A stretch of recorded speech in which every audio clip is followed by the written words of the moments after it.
Sa mga kahugot nating nagbabalak pa rin magbahagi ng kanilang kwento ng buhay at pag-ibig sa ating programa, sa dulo ng bawat kwento dito sa DKB ay mayroong instructional video na sasagot sa lahat ng katanungan mo tungkol sa pagpapadala ng sulat, kung saan ipapadala, kung ano ang dapat gawin at hindi dapat gawin. Samantala, #paninindigan ang paksa ng ating kwento ngayon. Kwento ng kahugot nating si Polo, hatid ng DKB. Dear Kuya Bono ng Bono's Love Tube, kahugot mo sa bawat kwento.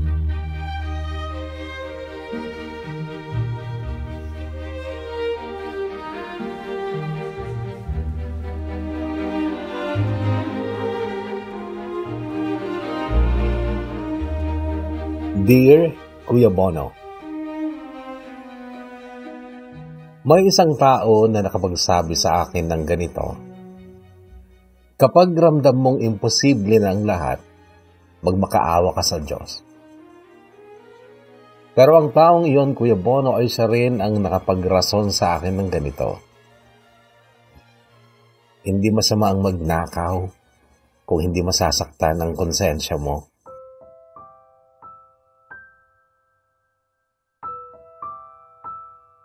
July 2019, paalis ako ng Pilipinas papuntang CNMI. Ang problema na lang noon ay placement fee sa agency na nagbigay ng trabaho sa amin. Kulang ang ipon ko, kahit kusang loob pa akong pinautang ng mga kasamahan kong pagpa-flight din. At malaki ang naiambag ng kasalukuyan kong kasintahan noon para sa placement fee, pero kulang pa rin. Nahihiya akong mangutang, Kuya Bono, pero naglakas loob ako sa tita kong may kaya para sana makumpleto na ang placement fee na yun. Ang tita kong yun ay nasa abroad din ng mga anak, pero hindi ako pinautang.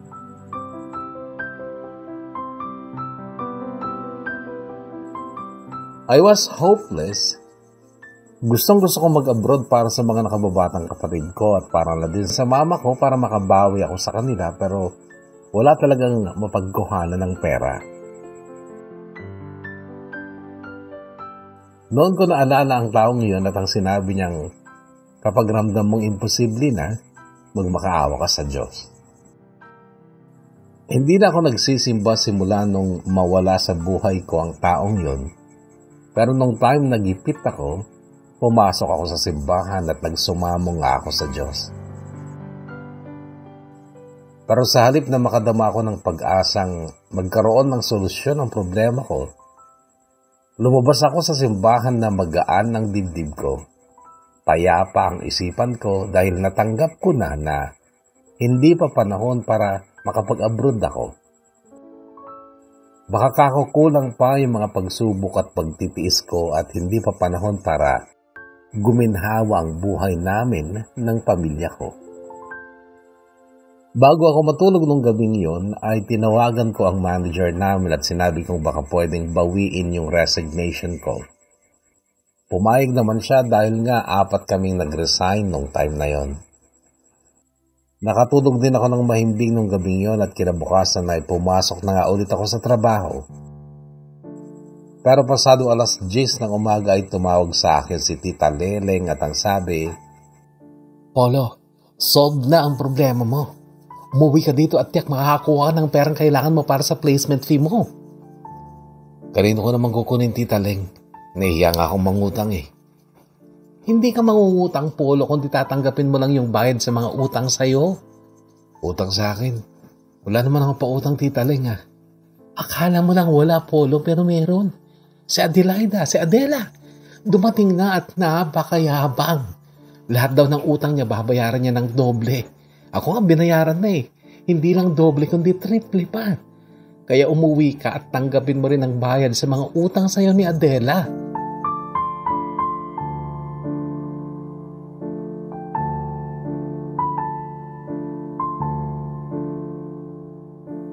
Kilalang chismosa sa barangay namin si Tita Leng at normal sa kanya ang magdagdag bawas sa mga kwento niya.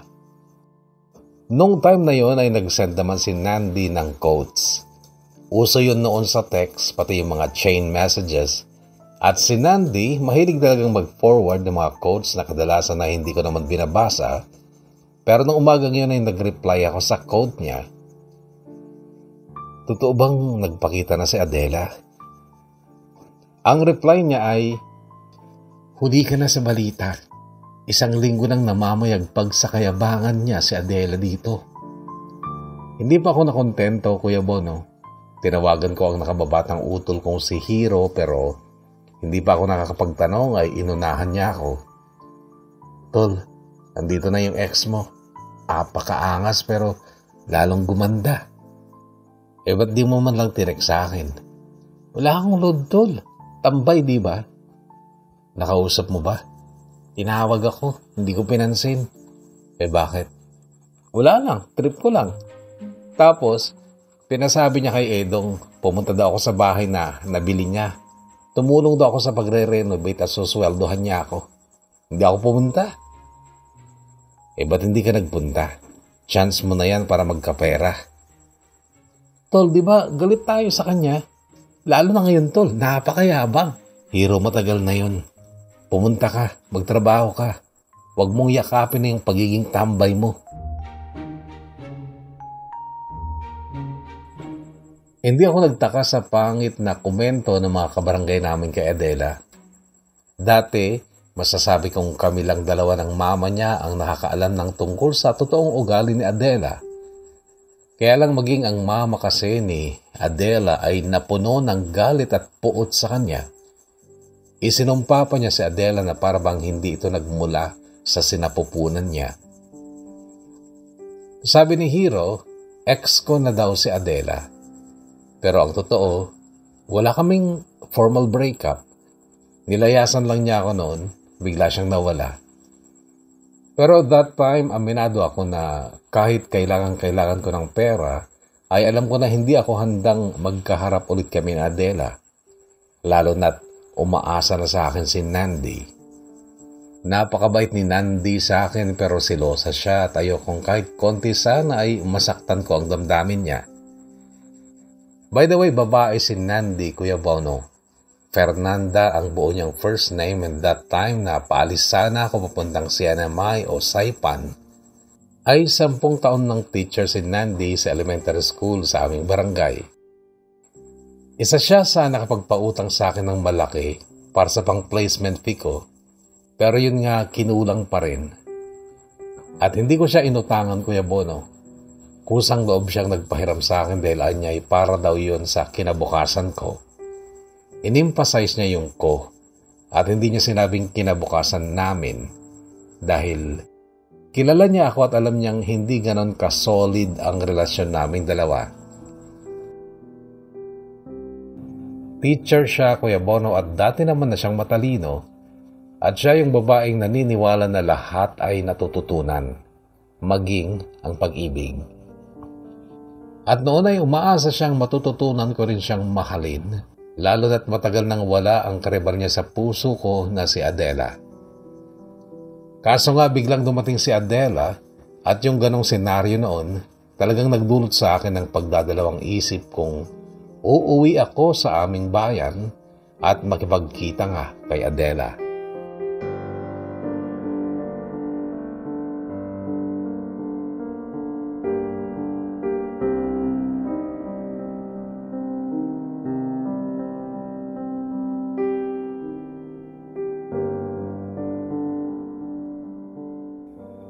Noong mga bata pa kami, okay pa naman si Adela. Bukod sa maganda ay matalino pa pero medyo masungit na talaga noon pa.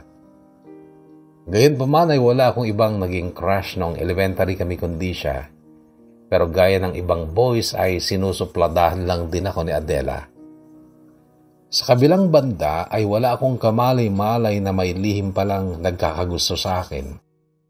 Siya naman ang kaibigan kong si Nandi o Fernanda. Pero 4th year high school na kami nung malaman ko ang tungkol sa lihim na pagtingin sa akin ni Nandi. Nalungkot ako nung malaman kong sa private school nag-enroll si Adela nung 1st year high school kami.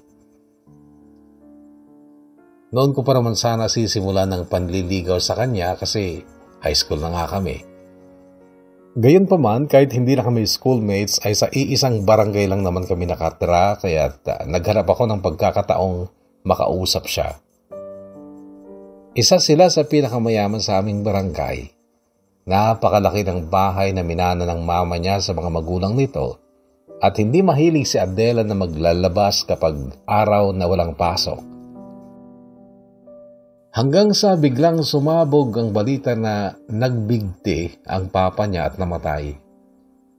Hindi ko naman ikinatuwa yun pero natuwa ako dahil lumipat sa public high school si Adela nung mailibing na ang papa niya.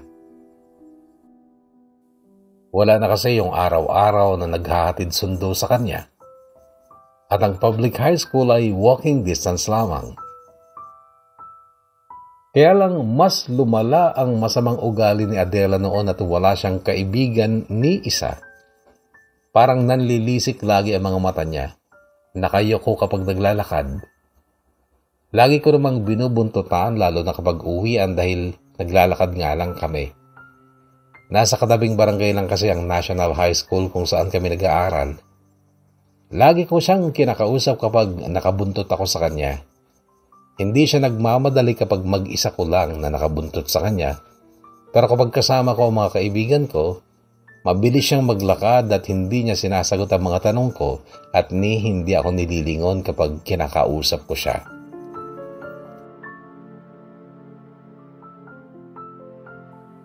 Second year high school kami Kuya Bono ay nag-asawa ng iba ang mama niya. Byudo ang inasawa nito at may 3 anak. Ang panganay ay si Kathy na naging kaklase ko pa. Parehong lalaki ang sumunod niyang kapatid at ang 3 iyon ay halatang hindi naging kasundo ni Adela dahil ni minsan ay hindi ko sila nakitang nag-usap ni Kathy. Napapansin ko rin noon Kuya Bono, lalo na tuwing umaga ay mugto ang mga mata ni Adela. Lagi ko pa rin kinakausap, binabati sa tuwing may pagkakataon. Pero alam mo bang nung 3rd year high school na kami nung unang pagkakataong kausapin ako ni Adela. Valentine's Day pa noon at uwian ng hapon, gaya ng dati ay nakabuntot ako sa kanya. Binati ko siya. Adela, Happy Valentine's. Tumigil siya sa paglalakad. Tumigil din ako kasi alam kong magagalit siya kapag nakasabay ko siya. Pero nakita kong sumenyas ang kamay niya, senyas na lumapit ako sa kanya. Nung nasa harap niya na ako ay inangat niya ang mukha niya. Ililibre mo ba ako?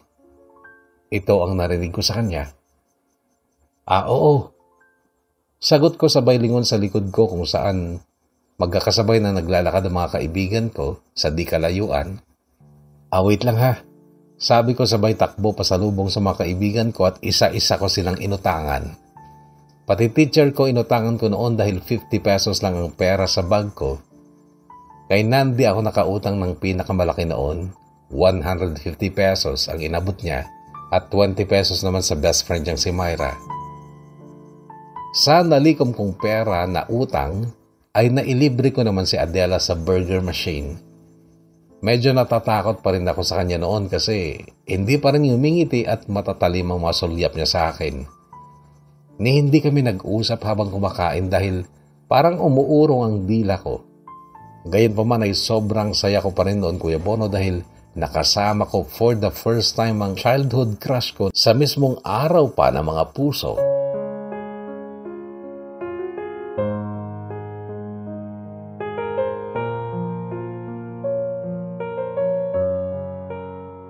Sa totoo lang Kuya Bono, maraming kapwa namin estudyante noon nagsasabing weirdo si Adela at may saltik na dahil sa nangyari sa papa niya.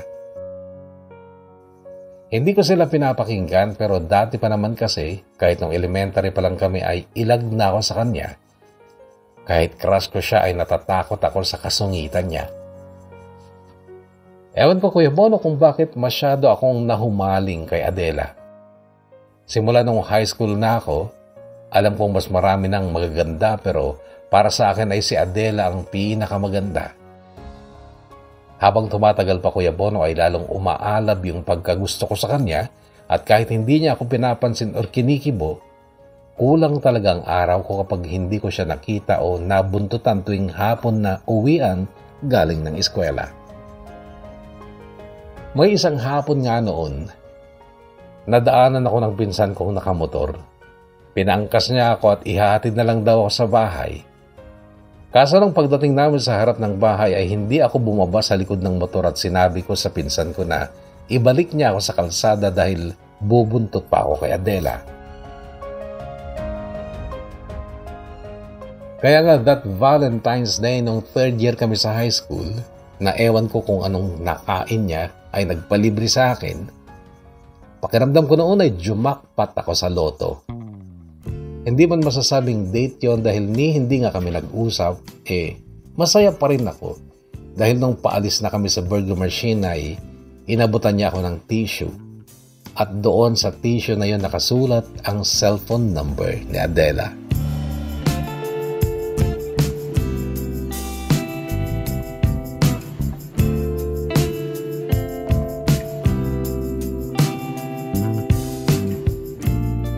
Wala pa akong cellphone noon, Kuya Bono, pero nahihiram ko ang cellphone ni Mama kapag gabi.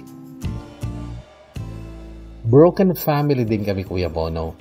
Mama namin ang bumubuhay sa amin sa pamamagitan ng pag-aahente ng lupa at kapag gabi ay wala naman siyang nakakausap na kliyente niya kaya nahihiram ko ang cellphone niya. Noon kami nagsimulang maging parang close ni Adela. Parang kako kasi sa text ay parang close na close kami. Nagulat din siya nung malaman niyang wala na din akong tatay. Hindi sumakabilang buhay ang tatay namin. Sumakabilang bahay lang, ng babae at iniwan kami. 4 kami magkakapatid, Kuya Bono, at ako ang panganay. Babae ang sumunod, tapos lalaki, si Hiro, then babae ang aming bunso. 2 namang magkapatid si Adela at lalaki din ang nakababatang kapatid niya. Tama ako sa obserbasyon ko noon na hindi niya kasundo ang mga anak ng stepfather niya kundi mga kaaway daw niya. Nabiro ko siya nung gabing yon. Lahat naman yata kaaway mo wala kang kaibigan. Ang sagot niya, meron naman isa. Sino? Ako ba yun? Ang sagot niya, hindi, babae yun, pero nasa Binyan siya. By the way, taga Kalawan, Laguna kami, Kuya Bono. Di sa text mo lang din siya, friend. Sabi ko pa noon. Oo, pero nagkita na rin kami nung elementary kami. Nakilala ko siya sa Girl Scout camp kasi dati, taga dito din sila sa Kalawan. Lumipat lang sila sa Binyan. Okay ka na ba sa ganun? Kaibigan mo lang sa text? Oo, at least may kaibigan akong matatawag. Bakit kasi ayaw mong makipagkaibigan sa school? Sa mga classmate mo? Wala akong tiwala Parang wala akong tiwala. Basta, huwag ka lang matanong. At kung napapansin mo, Polo, hindi naman ako nagtatanong tungkol sa buhay mo. Natameme ako sa sinabi niyang yon. At nung makarecover ako ay na-text ko siya ng ganito. Sa akin, wala ka rin bang tiwala? Ang reply niya ay, wala akong tiwala kahit kanino. Bakit mo binigay sa akin ang number mo? Tanong ko, na pinagsisihan ko din kaagad dahil ang sumunod niyang text ay, di-delete mo na yung number ko para hindi ka na mapag-text sa akin. Ibablock ko na rin ang number mo. Huwag Adela. Dito na nga lang tayo nakakapag-usap huwag ka kasing intrigero. Mabilis niyang reply. Sorry na din. Kaya lang kasi Adela, kung hindi ako magtatanong sa'yo, anong mapag-uusapan natin sa text? Ewan ko sa'yo. Okay, sige. Hindi na ako magtatanong sa'yo pero pwede ako magkwento, di ba? Okay. Reply niya. Tsaka sinundan din ng, anong kwento mo? Alam mo Adela, kaya lagi kitang binubuntutan kasi parang kulang ang araw ko kapag hindi kita nakita. Simula pa ng elementary tayo, crush na kita. At ngayon, mahal na kita. Ganito ang type ko at binasa ko ng paulit-ulit bago ko sinend. Nakadama ko ng takot noong bumilang na ako ng 5 minuto ay wala pa rin siyang reply. Miniskol ko pa para malaman ko kung na-block niya na ako pero nag-ring naman at sinagot niya. Gusto mo ko maging girlfriend, Polo? Nagulat ako sa narinig ko. Oo, syempre. Pangarap kita eh. Okay, sige. Payag ako maging girlfriend mo, Polo, pero marami akong kondisyon. At kapag payag ka sa lahat ng kondisyon ko, magiging tayo na mula ngayon.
Pumayag ako sa lahat ng kondisyones niya, Kuya Bono.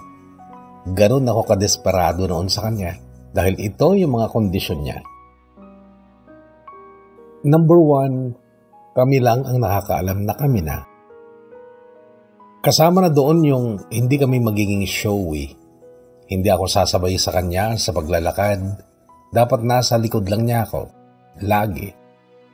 Hindi kami mag-uusap o magsasama sa loob ng school campus. Pwede kami mag-isama paminsan-minsan pero sa ibang lugar na walang nakakakilala sa amin. Pangalawa, wala kaming commitment. Kung gusto kong magmahal ng iba, malaya ako, ganoon din siya.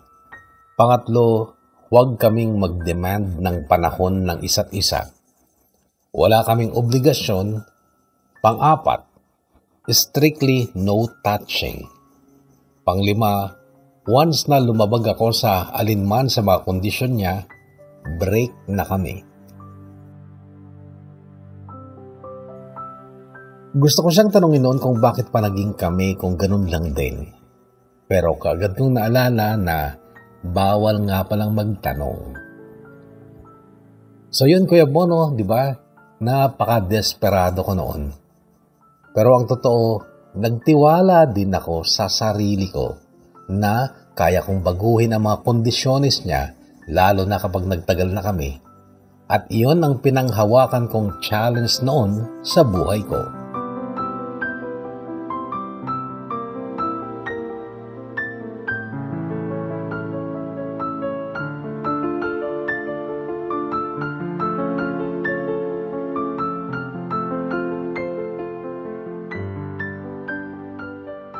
Fourth year high school na kami, naging kaklose ko ang transferee na si Angeline. Napakaganda rin niya at halatang may gusto sa akin. Binubuyo ako ng tropa ko noon na patulan ko na si Angeline para magka-girlfriend na rin daw ako bago kami magtapos ng high school. Sa totoo lang, konti na lang noon at liligawan ko na talaga si Angeline. Kaya lang habang nagtatagal ay napapansin ko ang ibang negative attitude ni Angeline. Masyado siyang close sa mga boys, lalo na sa mga gwapo. Siloso at possessive din naman ako. Nagtiis at nagtiyaga pa rin ako sa setup namin ni Adela. Tuwing hapon na uwian, nakabuntot ako sa kanya. Sa gabi, nagpupuyat kami sa pagtitext. At natutuwa ako noon dahil unti-unti ay nababago ko nga ang mga kondisyones ni Adela. Dati, bawal ako magtanong pero nung 4th year na kami, kahit ano tinatanong ko at sinasagot niya. Kaya naman mas lalo ko pa siyang nakilala at mas lubos ko pang naunawaan kung bakit naging gano'n ang ugali niya at kung bakit ayaw niyang magtiwala kahit kanino. Dahil sa halimbawang iniwan sa kanya ng papa niya.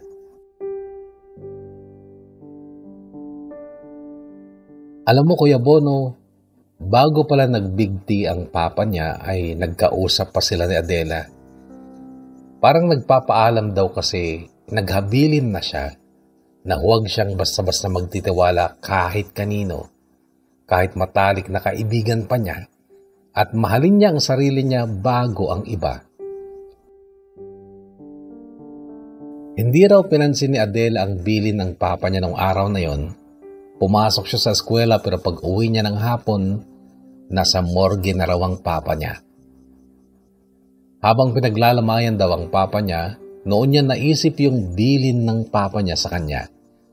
At nung mag-asawa ulit ang mama niya makaraan ng kulang 1 taon, at ang naging asawa pa nito ay ninong ni Adela sa binyag, matalik na kaibigan ng papa niya, noon nag-resonate lalo yung bilin ng papa niya na huwag magtitiwala kahit kanino, kahit kaibigan mo o kahit sa sarili mo pa. So noon, nagliliwanag sa isipan ko kung bakit naging ganun si Adela. Alam kong close na close sila ng papa niya dahil madalas nung elementarya kami ay hatid sundo niya ito sa eskwela. 4 months sa construction ng papa niya, Kuya Bono. Ang mama niya ay galing talaga sa angkan na may kaya. Yung ninong naman niya na naging asawa kalaunan ng mama niya ay small-time contractor noon at magkatrabaho sila ng papa ni Adela. Nasabi na rin sa akin ni Adela sa text noon na kung may mapupuntahan lang siya, lalayas siya. Dahil nasusuklam siya sa lahat ng tao sa bahay ng mama niya, maging sa mama niya.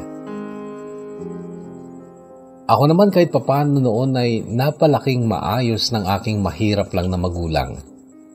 Pinapayuhan ko noon si Adela na masuklam na siya kahit sa lahat ng tao pero huwag sa kanyang sariling ina kasi doon siya nagmula. Kaso binara kaagad ako ni Adela ng ganitong text. Madali lang magsalita dahil wala ka sa sitwasyon ko. Kung ikaw ang mawalan ng ama dahil sa kalandian ng ina mo, wala kang matitirang respeto at magmamahal sa kanya.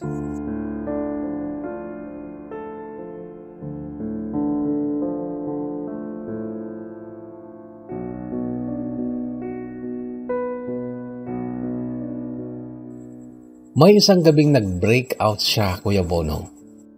For the first time noon ay tinawagan niya ako at nung sagutin ko, umiiyak siya. Sunduin mo nga ako dito. Hindi na ako nagtanong pa o nagdahilang gabi na. Tinangay ko ang makalumang bisikleta ng lolo ko at nagpunta ako sa kanila. Nadatnan ko siyang nakatalungko sa tabi ng maliit na gate nila. Nung makita niya ako, kaagad siyang umangkas. Umiiyak pero nakadama ako ng kilig nung iyakap niya ang kamay niya sa tiyan ko at ang ulo niya ay nakadikit sa likod ko. Nagpedal lang ako ng nagpedal hanggang sa makarating kami sa highway. Gumilid lang ako noong nasa highway na kami. Naramdaman yata niyang pagod na ako kaya't pinatigil niya doon sa tapat ng mga tinitindang halaman. Yung area na yun ng highway, Kuya Bono, ay tabi-tabi ang nagtitinda ng mga halaman at yung hinintuan namin na may kubo na ready-made at doon kami umupo. Hindi na siya humihikbi noon pero wala pa ring imik. Ano bang nangyari? Tanong ko pero ang sagot niya, wala. Bakit ka umiiyak kanina? Maaga ako nakatulog, 7:00 pa lang. Nanaginip ako. Napanaginipan ko si Papa. Adela, sa tingin ko masaya na ang Papa mo kung saan siya naroon. Polo, nag-big tea siya. Huwag ka nang magsalita. Hindi mo alam ang sinasabi mo. Sa bandang yun ay muli na namang tumulo ang luha niya. Itinaas ang 2 paa at isinuksok niya sa mga tuhod niya ang mukha niya. Hindi ko alam kung paano siya dadamayan, Kuya Bono, dahil natatakot akong magsalita kasi mababara lang ulit ako. Siguro nasa 3 oras kami dun sa kubo na yon bago siya nag-ayang umuwi na. Pero nung nakaangkas na siya ay narinig kong sinabi niya, ano kaya kung iuwi mo nila ako sa inyo? Mag-live-in na lang tayo. Hindi ako nakasagot. Tapos bigla siyang tumawa at tumalon pa mula sa upuan sa likod ko dahilan para gumewang ang mataas na bike. Tinawanan pa ako nung muntikan na akong sumemplang. Tumawa na lang din ako kasi noon ko lang siya nakitang tumawa. Hindi pala, Polo. Sabi pala ng papa ko, mahalin ko ang sarili ko bago ang iba. Pwede naman Pwede nga no. Pwede kang tumira sa bahay namin kung mapagtitiisan mo yung buhay na meron kami. At least doon, hindi mo kasusuklaman yung mga tao dahil mababait kami. Hindi ka mai-stress doon. Kahit pa paano, gagaan pakiramdam mo doon. Hindi na, Polo. Salamat na lang. Wala ka din tiwala sa akin, Adela. Tinitigan niya ako pero pakiramdam ko, tumagos sa likod ko ang tingin niya. Magtitiis muna ako sa impyernong bahay na yon. Pero kapag kaya ko na, aalis na ako. Ayoko tang idamay sa mga problema ko, Polo. Nakahanda akong tumulong sa abot ng makakaya ko, Adela. Anong tulong naman? Kung magsasama na tayo, mapag-aaral mo ba ako? Baka nga ikaw hindi ka na makapag-college eh. Ako, at least may natatanggap ako sa ina ko at obligadong pag-aralin niya ako hanggat gusto kong mag-aral. Pagtatapos ako, Polo. Sa part na yun ay gumaralgal ulit ang boses niya, tanda ng pag-iyak na naman. Pero nagpatuloy siya sa pagsasalita. Magtatapos ako. Pero kapag graduate na ako, lalayasan ko sila. At kahit kailan, hindi na ako magpapakita sa kanila.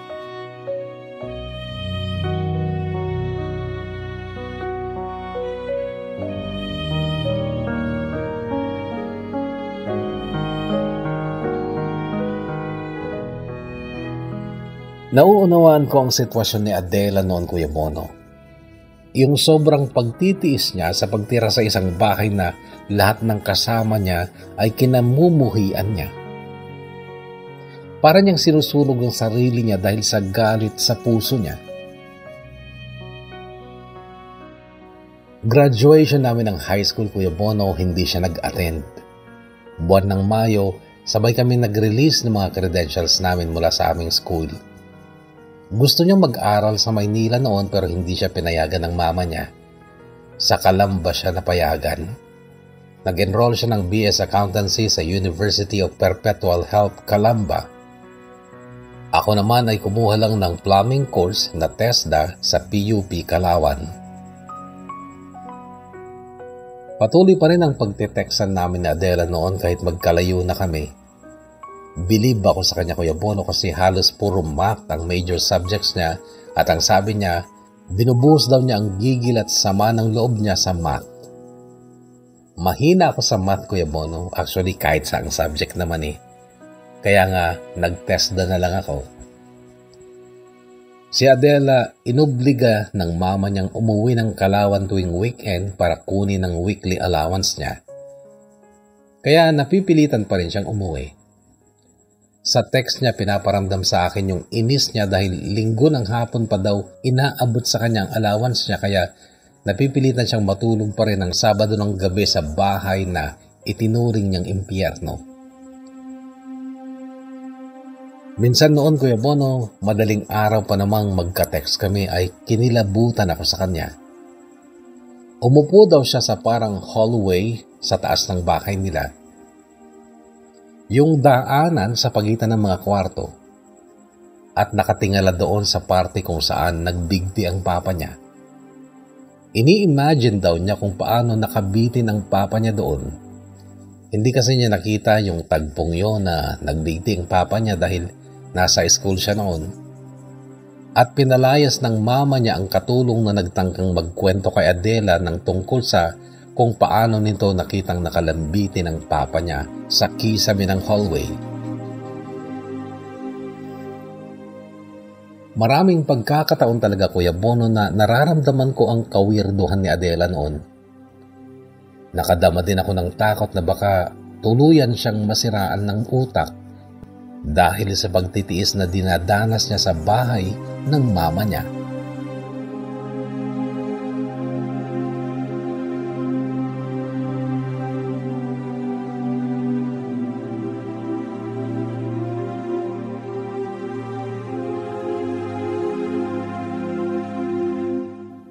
Binati ako ni Adela noong magkaroon na ako ng trabaho sa isang maliit lang na construction firm sa San Pablo City.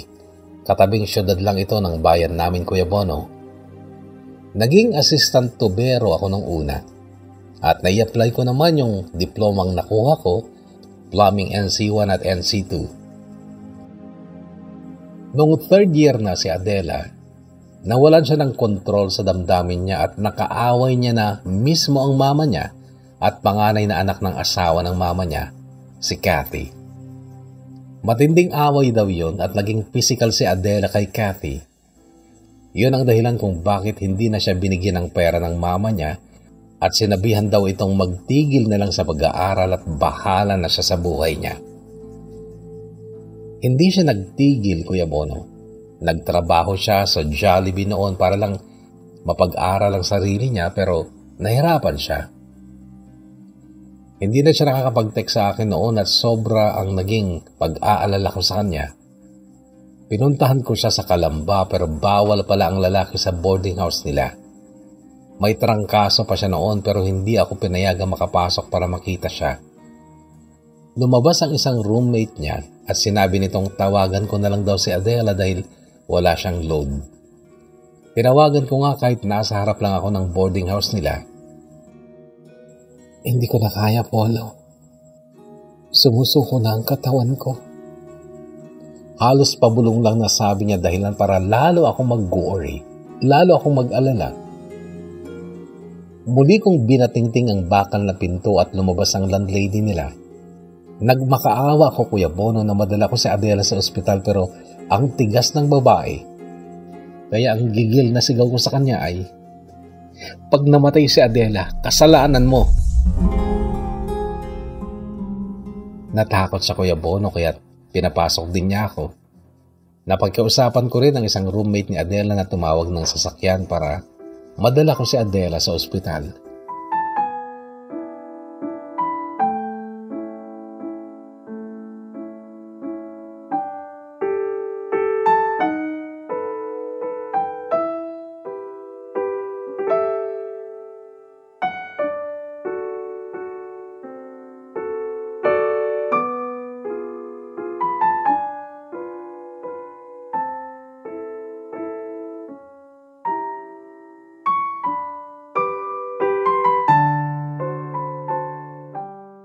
Pero bilib ako sa kanya, Kuya Bono, dahil nanghihina na siya at sobrang sakit daw ng katawan at kasukasuan niya pero hindi pa rin niya mapalambot ang puso niya sa mama niya.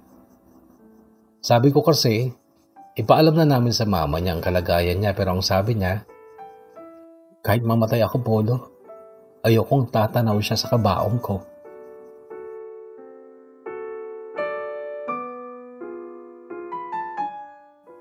Pero sa akin, Kuya Bono, ay lumambot siya. Nung medyo okay na siya, makaraan ng 3 araw sa ospital ay sinabi kong magsama na lang kami sa isang paupahang kwarto. Magtatrabaho ako at mag-aaral siya.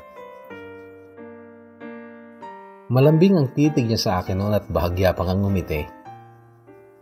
Sure ka? Tanong niya. Oo naman. Okay, sige. Ikaw ang bahala.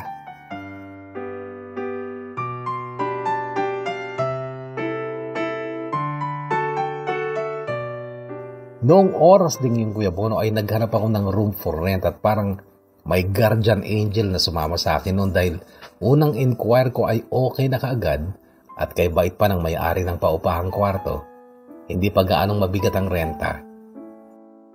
Pabalik na ako ng ospital nung mamataan ko ang isang karatula sa harap ng ginagawang building, Wanted Plumber. Pinara ko ang jeep na sinasakyan ko at bumaba ako. Diretso sa construction site na yon at nag-inquire ako, pasok na naman kaagad ako. Kailuwang ng ngiti ko noon habang nakatingin sa langit at taimtim na nagpapasalamat dahil pakiramdam ko talaga noon ay may nakagabay sa akin upang mangyari ang kagustuhan kong makapagsama na kami ni Adela sa isang bahay.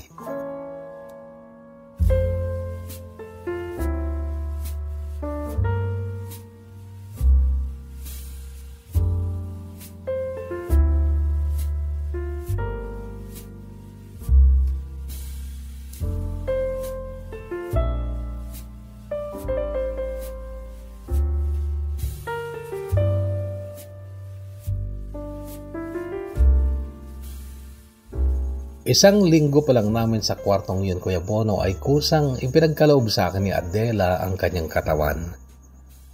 Pero bago kasi yun ay nahuli niya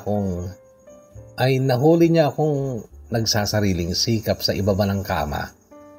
Gabi noon at akala ko tulog na siya. Magkatabi actually kami sa kama pero ayoko nga siyang pagsamantalahan kaya hindi ko siya inaano.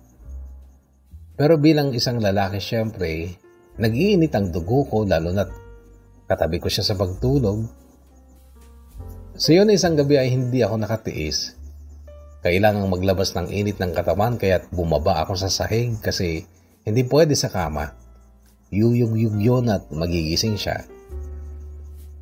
Pero nagising pa rin at dinahan-dahan pa ang pagtanaw sa akin. Huling-huli ako sa akto. After 2 nights, nagkusa siya, Kuya Bono, at ako naman ay hindi na nagdalawang isip pang sagpangin siya kahit na aminado ako na nakonsensya ako pagkatapos nun kasi umiyak si Adela. Umiyak siya pagkatapos may mangyari sa amin. At hindi niya ako sinagot nung tanungin ko kung bakit siya umiyak. Pero simula nung magsama na kami ni Adela, Kuya Bono, ay mas lalo pa akong nahumaling sa kanya hanggang sa puntong nakalimutan ko na ang pamilya ko sa Kalawan. Hindi kalakihan ang sweldo ko at halos lahat noon ay nagagastos ko para sa pagsasama namin ni Adela sa syudad ng Calamba. Pagkain, renta, bills, tuition fee, allowance niya. Noong mga panahong yun, Kuya Bono, ay hindi na nag-aahente si Mama dahil nagkaroon siya ng bad record. Kaya't kung ano-ano na lang ang tinatrabaho niya. Gayon pa man ay hindi ako nakarinig ng reklamo mula kay Mama at mula sa mga kapatid ko. Pero kay Tita Leleng na pinsang buo ni Mama, siya ang madalas mag-text sa akin at kinukonsensya ako. Naglalabada na lang daw ang mama ko para lang may pampao ng mga nakababatang kapatid ko. Noong time na yun ay wala pang nakakaalam sa barangay namin na nagsasama na kami ni Adela sa Calamba. Kaya lang may kabarangay kaming nakakita sa aming magkasama sa loob ng simbahan kaya't mula noon ay kumalat na sa aming barangay ang chismis na totoo naman. Mas lalo akong kinukonsensya ni Tita Leleng noon sa mga text niya kahit na inaanak pa niya sa binyag si Adela. Pero nung panahon yun, Kuya Bono, ay kaaway ni Tita Leleng ang mama ni Adela. Ichinismis kasi ni Tita Leleng ang mama ni Adela noong muli itong mag-asawa. College na si Hiro noon, ang utol ko pero nagtigil sa pag-aaral. Hindi dahil sa bitin ng baon kundi talagang tamad siyang mag-aral.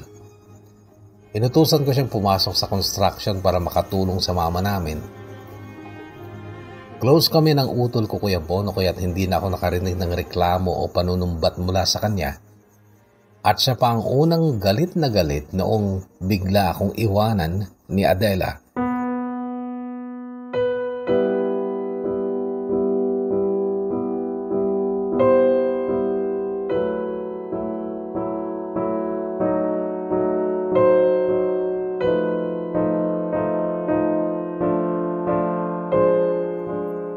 Graduate na si Adela noon at nagtatrabaho na sa isang bangko. May mga plano siyang hindi sinabi sa akin kaya't nagulat na lang ako nung biglang umuwi siya sa mama niya.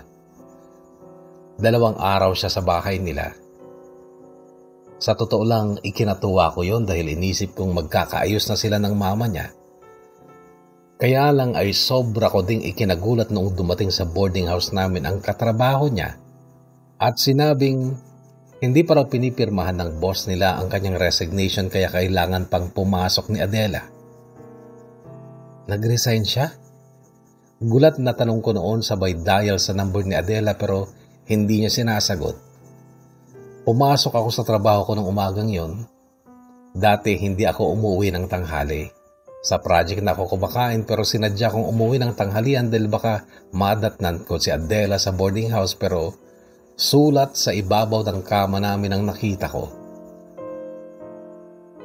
Polo, huwag mo na akong hanapin dahil hindi mo ako makikita.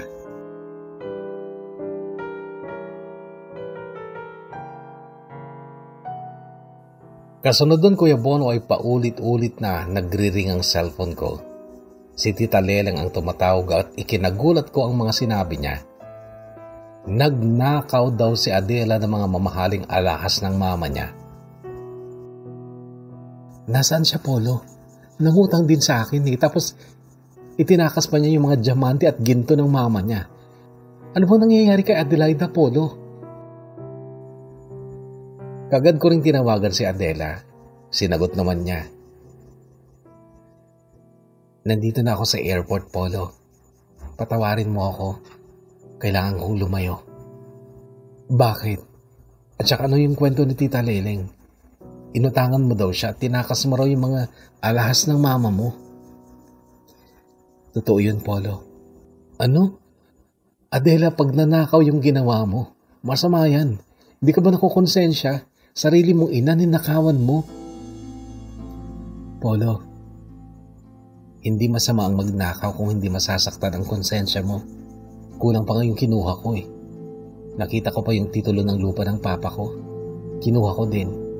Pero hindi ko pa mapapakinabangan ngayon. Adela, ano bang nangyayari sa'yo? Polo, ayoko magpaliwanag sa'yo. Naiinip lang ako sa buhay ko. Ang bagal ng usad kaya aalis ako. Pero Adela, paano na tayo? Polo, nakalimutan mo na ba yung usapan natin noon? Wala tayong commitment. Malaya kang magmahal ng iba kung gusto mo. Malaya din akong gawin ang gusto ko.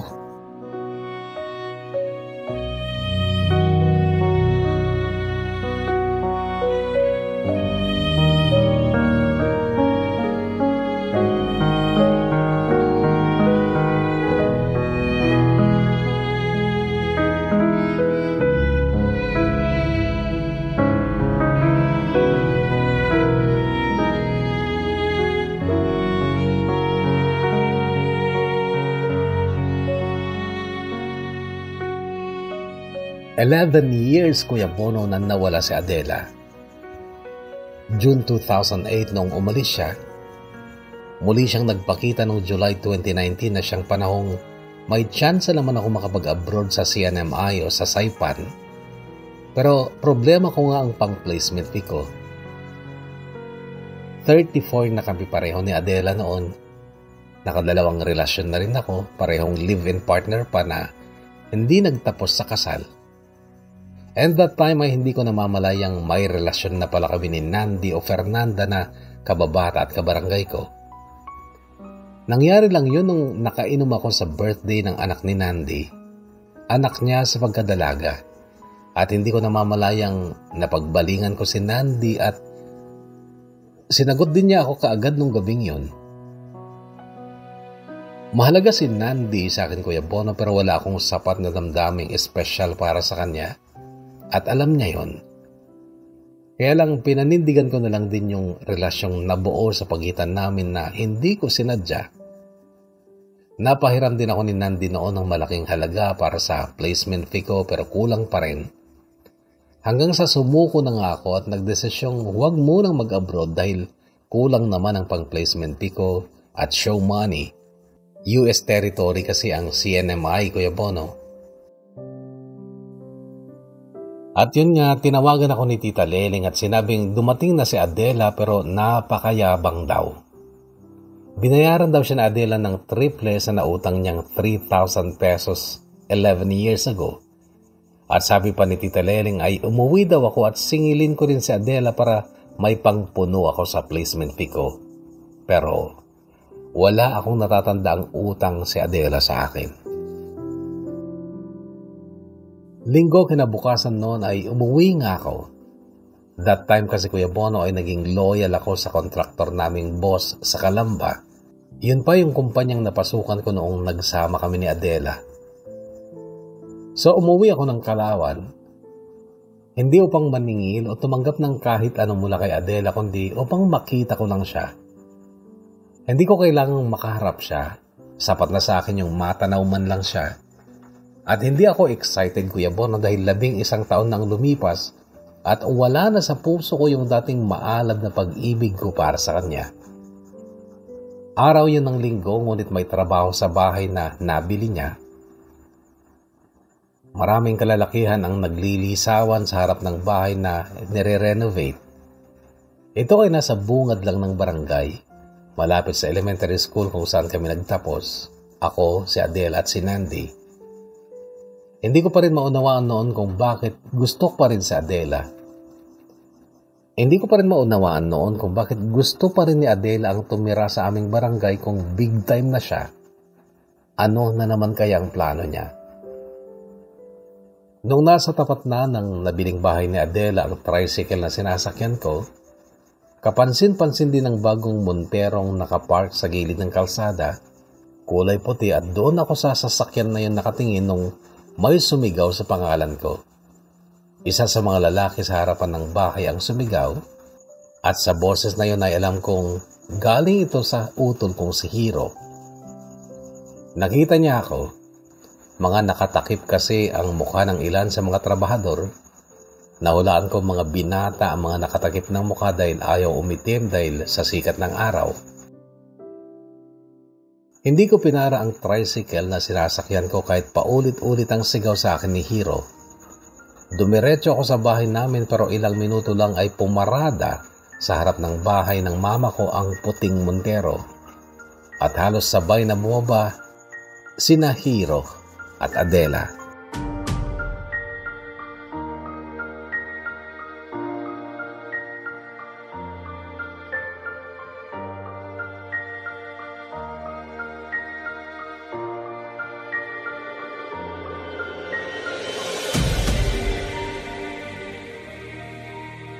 Malaki ang kulay itim na sunglass ni Adela.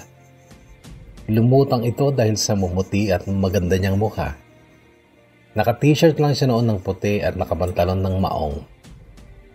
Nakatayo ako sa terrace ng bahay ng mama ko bilang pagsalubong kay Adela at nasa 7 hakbang pa siguro siya mula sa kinatatayuan ko ay malakas ang boses niyang sinambit ang pangalan ko. Taas noo siya at nakangiti. Polo! Bungad niya. Hindi ako sumagot pero nanatili ako sa kinatatayuan ko. Balita ko abroad ka rin daw at kulang ang pera mo. Magkano bang kailangan mo? Medyo mataas pa rin ang tono ng boses niya kahit na magkaharap na kami. May ilang kapitbahay kasi ang nakatingin sa kanya. Huwag ka nang mahiya, Polo. For old time's sake, tutulungan kita. Basigla pa niyang sabi na para bang yung old time na tinutukoy niya ay magkaibigan lang kami. Oo, parang isang long-lost friend ang turing niya sa akin ng umagang yon. Nasa 40,000 pa ang kulang ko. Sagot ko. Okay, consider your problem solved. Halika sa bayan, kunin natin ang pera. Nakangiting sabi niya bago tumalikod at humakbang patungo sa Monterong siya ang nagmaneho. Bumuntot naman ako. Gaya ng kung paano ako bumubuntot sa kanya nung high school kami. Ang pagkakaiba lang noon, nung high school kami, nakayuko siya habang naglalakad at nakabuntot ako sa kanya. Pero that time ay taas noo siya. At ako naman ang nakayuko dahil nahihiya ako sa mga kapitbahay na nakarinig ng usapan naming tutulungan ako ni Adela.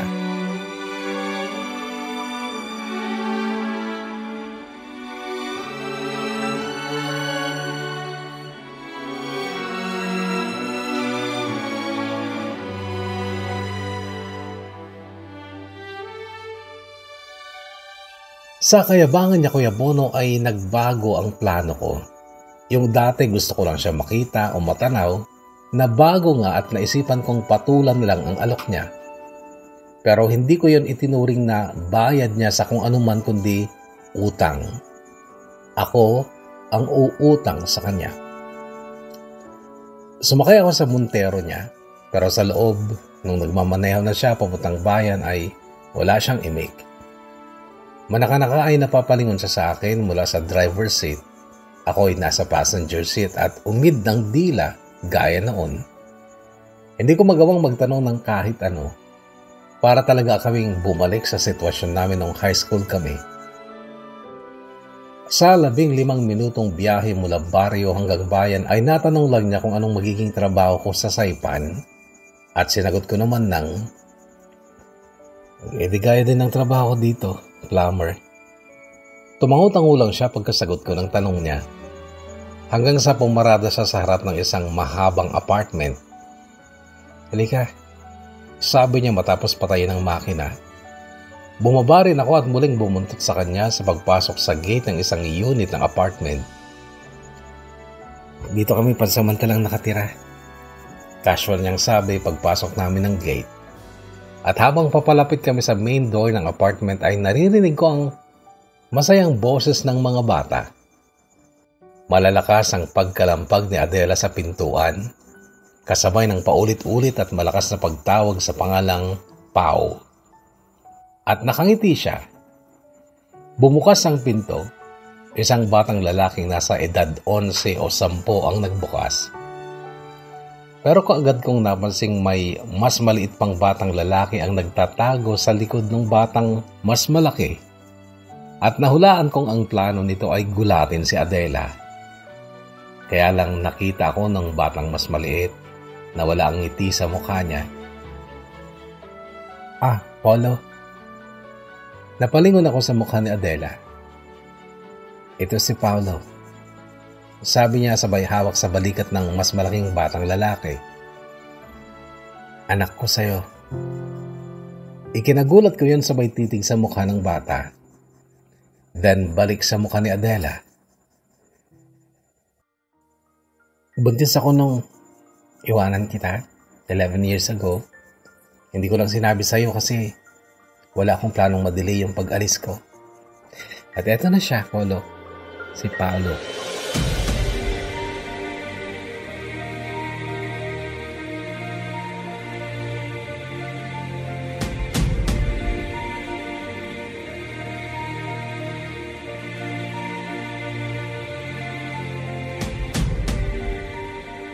Makaraan ng kulang 2 linggo, nasa Saipan na kami at dahil yon sa perang ibinigay ng asawa ko. Kuya Bon, nung naka2 taon kami sa Saipan at nung umuwi ako ay nagpakasal kami ni Adela. Walang dahilan kung bakit hindi ko siya pakasalan dahil muling nabuhay ang pag-ibig ko para sa kanya. At isa pa, may anak kami. Pilipino din ang ama ng pangalawang anak niya. Nakasama daw niya ito sa Amerika pero hindi sila nagtagal dahil ako talaga ang gusto niyang makasama sa kanyang pagtanda at dyan sa Pinas niya gustong palakihin ang mga anak niya. Nakipaghiwalay ako kay Nandi nung nasa 7 buwan na ako sa Saipan. Alam kong nasaktan ko siya at napilitan siyang makapag-asawa sa lalaking hindi niya tunay na mahal. Sabi ko sa kanya, ganoon din ang mangyayari kapag nagkatuluyan kami dahil pagmamahal ng isang kaibigan lang ang kaya kong ibigay sa kanya. 5 months matapos ang kasal namin ni Adela noong September 2021 ay muling nakakuha ng trabaho ang engineer namin dito naman sa Palau. Malaki-laki din ito dahil water system ng isang bayan ang ginagawa namin. Magta3 taon na kami dito pero 65% pa lang ang accomplishment namin. Dahilan para baka December 2024 pa kami makakauwi. Nung una, masaya dito sa Palau pero pag nagtagal ay nakaka-boring na rin. Kaya't naging libangan ko ang social media at pakikinig sa mga kwento dito sa YouTube. Medyo okay na sina Adela at ang mama niya. Hindi na sila magkaaway dahil nabalik naman ni Adela ang mga kinuha niya noon pero inangkin niya ang lupa ng papa niya. Yun talagang inilaban niya. Hindi na sila magkagalit pero hindi pa rin sila ganun ka-close. Hindi nga dinadala ni Adela ang mga anak niya sa mama niya dahil marami daw bata doon, mga anak ng stepdaughters ng mama niya. Sabi ko sa kanya, okay na yon for the time being na hindi sila close. Ang mahalaga ay wala ng galit at hinanakit sa dibdib niya. Pinili na rin ni Adela ang huwag nang magtrabaho o kumuha ng employment. 3 na rin kasi ang anak niya at puro mga lalaki pa. Nabuntis ko ulit siya nung manggaling kami ng Saipan. Nanganak siya August 2022 para sa aming bunso. Kuya Bono, matapang na babae ang pagkakakilala ko sa asawa ko. Pero nung bago kami ikasal ay sinabi niyang wala pa daw siyang nakilalang lalaki na kagaya ko at napakalaki ng pasasalamat niya dahil tinanggap ko pa rin siya kahit na nagkaanak na siya sa iba. Tinanggap ko siya kasi liban sa nabuhay nga ulit yung pag-ibig ko sa kanya ay siya naman talaga ang babaeng una kong minahal at pinangarap. At ako ang nakauna sa kanya. Ako ang una niyang pinagkatiwalaan kahit hindi man niya aminin noon na malaki ang tiwala niya sa akin. Napakailap niyang babae noon, pero sa akin talaga siya nagtiwala. Sabi pa niya noon daw panahong puno ng galit ng puso niya, naroon ako lagi para magpadama ng pagmamahal sa kanya. Sa mga panahong hindi tiyak ang kaligtasan niya, nakaprotekta ako lagi sa kanya. Kaya naman matapos ang mahabang panahon ay nagbakasakali pa rin siyang bumalik sa akin. Ako naman akala ko noon ay mahal ko lang siya dahil napakaganda niya. Pero hindi pala dahil totoong mahal na mahal ko siya. Kaya natanggap ko lahat at inunawa kong bakit naging ganon ang ugali niya. Ngayon Kuya Bono ay okay na siya. Nakikipagkaibigan na siya sa mga kabarangay namin, nakikisalamuha at nakikiisa na siya sa mga taga sa amin. Ang mensaheng nais kong maipaabot ng aking kwento ay paninindigan. Kung mahal mo ang isang tao at nagtiwala siya sa iyo, huwag mong sirain ito. Sikapin mong kahit sa mga panahong nagiging mahina at marupok siya, ikaw dapat ang manatiling matatag. Bilang pagtatapos Kuya Bono ay ialay mo sana ang song na I Think They Call This Love para kay Adela, ang nag-iisang babaeng pakamamahalin ko hanggang sa aking huling hininga. Gumagalang at nagpapasalamat, Polo.